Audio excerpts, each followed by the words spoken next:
el método científico. Nosotros hemos visto que el conocimiento adquirido a través de la observación y de la experiencia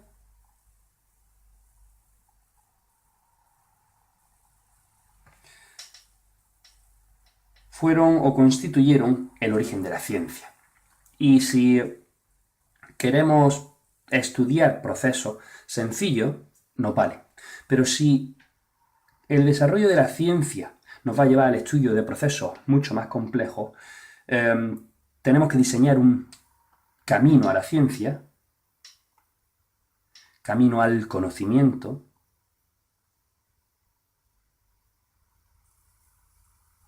que nos lo facilite. Ese camino al conocimiento no es más que el método científico.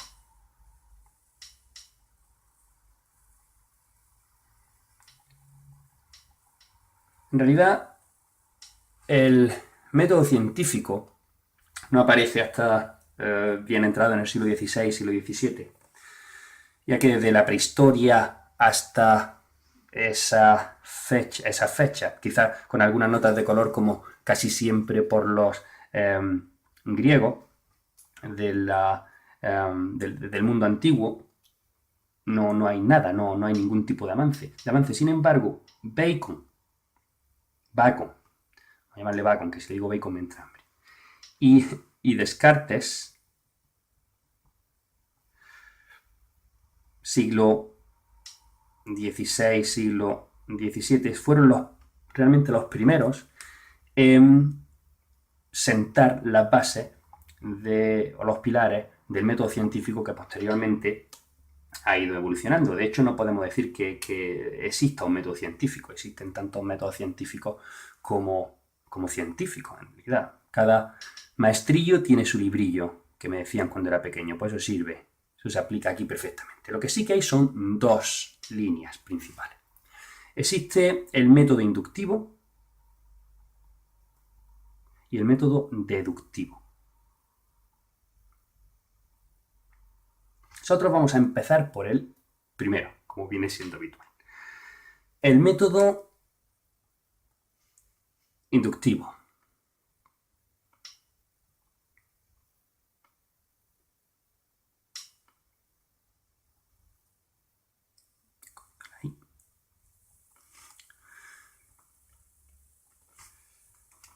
Bien, el método inductivo se basa en la realización de una serie de observaciones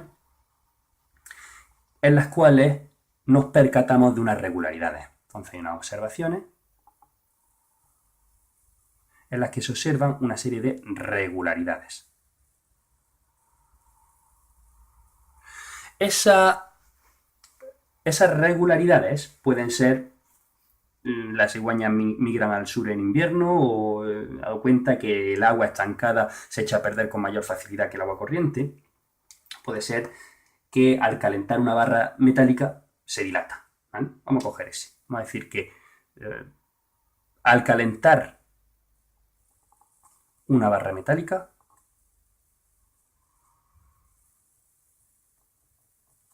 se dilata. ¿Vale?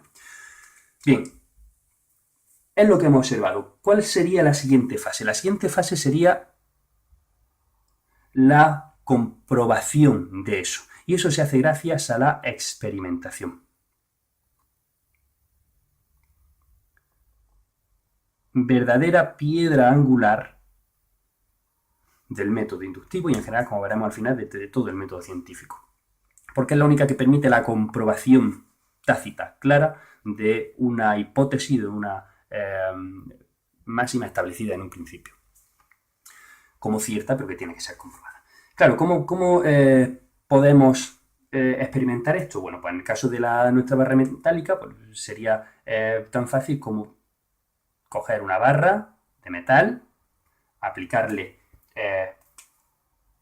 calor para elevar su temperatura y ver si efectivamente se produce una dilatación. Y podemos comprobar que efectivamente se produce una dilatación de esa barra. Eso nos permitiría llegar a lo que se conoce como una ley, al establecimiento de una ley cualitativa hacia la experimentación. Esa ley cualitativa significa una ley sin números. Sin números. No sería más que decir que efectivamente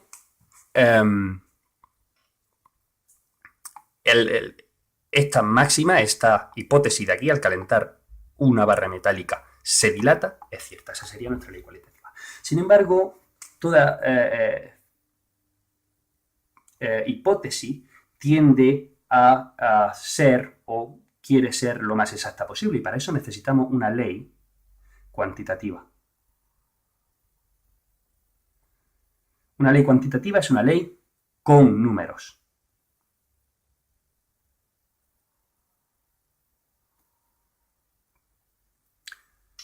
Bien, esa ley cuantitativa, ¿cómo podríamos llegar a ella con esta máxima, con este tipo de experimento? Bueno, pues lo que podríamos hacer es el mismo tipo de experimento realizado con diferentes tipos de metales, cobre, níquel, aluminio, hierro, apuntando en una tabla todos los datos obtenidos, cantidad de calor aplicada, cuánto se ha dilatado, no solamente se ha dilatado, sino en qué medida se ha dilatado.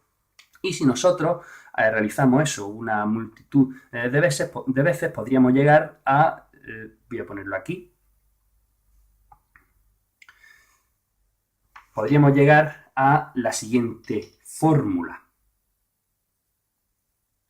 de la dilatación lineal, que no es más que la puesta numérica de algo que nosotros hemos observado. Y lo que nosotros hemos observado es que el incremento de longitud inicial menos longitud final, es decir, lo que ha dilatado en longitud medido un determinado metal, una determinada barra de metal, si lo divido entre la longitud inicial que tenía y lo multiplico por el incremento de temperatura, es decir, cuánto ha aumentado la temperatura de 25 a 30 grados, serían 5 grados centígrados, por ejemplo, ¿no? Si eso lo divido, me da siempre una constante, que sería la constante de dilatación. Vale. Esa fórmula que hemos obtenido gracias a esa experimentación con datos va a ser una herramienta muy importante de predicción, ya que las leyes cuantitativas que se basan en fórmulas nos permiten realizar predicciones.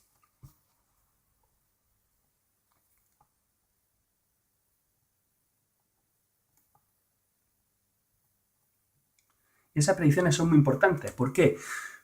O porque tienen una mayor aplicación práctica. Por ejemplo, si nosotros sabemos que esa constante, que va a ser constante para cada tipo de metal, por ejemplo, en el hierro, yo sé que en el hierro esa constante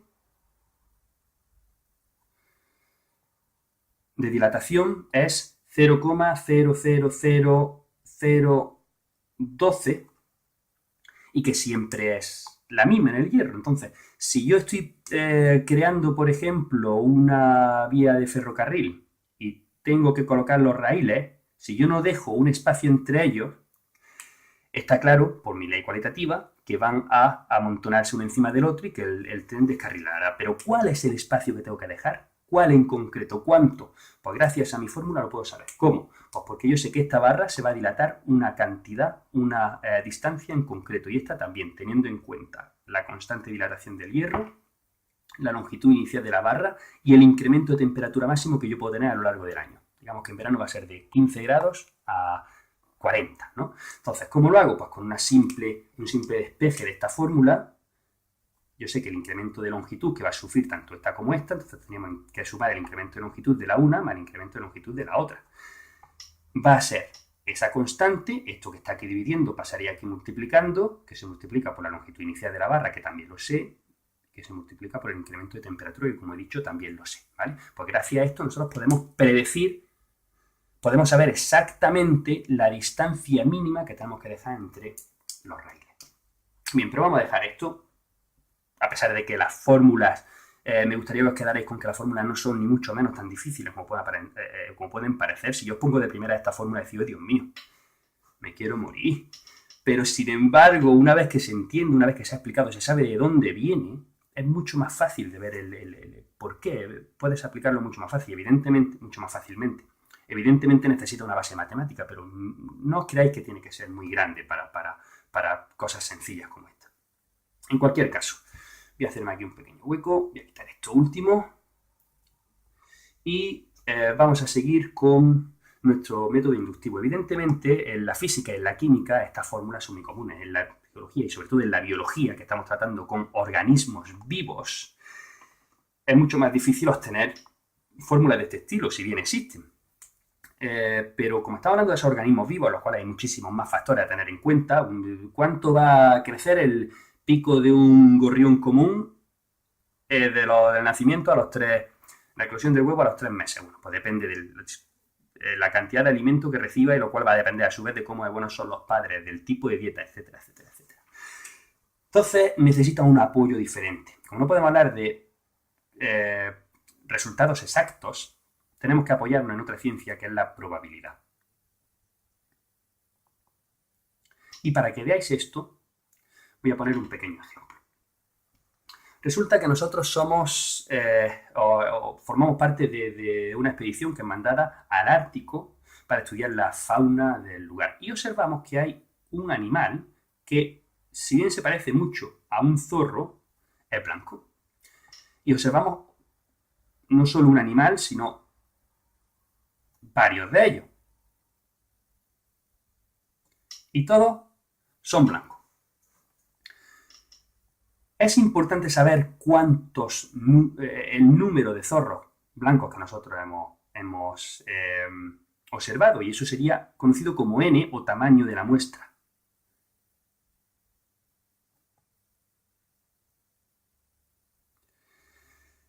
Y luego veremos por qué es importante. Sin embargo, esto ya nos permitiría a nosotros establecer nuestra hipótesis, que sería: todos los zorros polares son blancos. ¿Ok? Vale. Resulta que en una expedición posterior uno de nuestros colegas descubre un zorro polar que se encuentra en el Ártico, que no es blanco, que es de color pardo. ¿Inhabilitaría eso nuestra hipótesis? Bueno, depende, como he dicho antes, del tamaño de la muestra. En este caso, el tamaño importa. ¿Por qué? Porque si nosotros tenemos una muestra N, digamos, de 10.000, hemos observado 10.000 individuos, esto no sería más que una excepción. Vamos a ponerlo aquí. Vamos a borrar esto un poquito mejor. Me he comido la nariz del zorro, pero bueno, lo imagináis. Esto sería una excepción. Pero si el tamaño de la muestra es de 10, entonces esto no es una excepción. Ya nos tendríamos que replantear de nuevo nuestra máxima. Bueno, ahí lo dejo.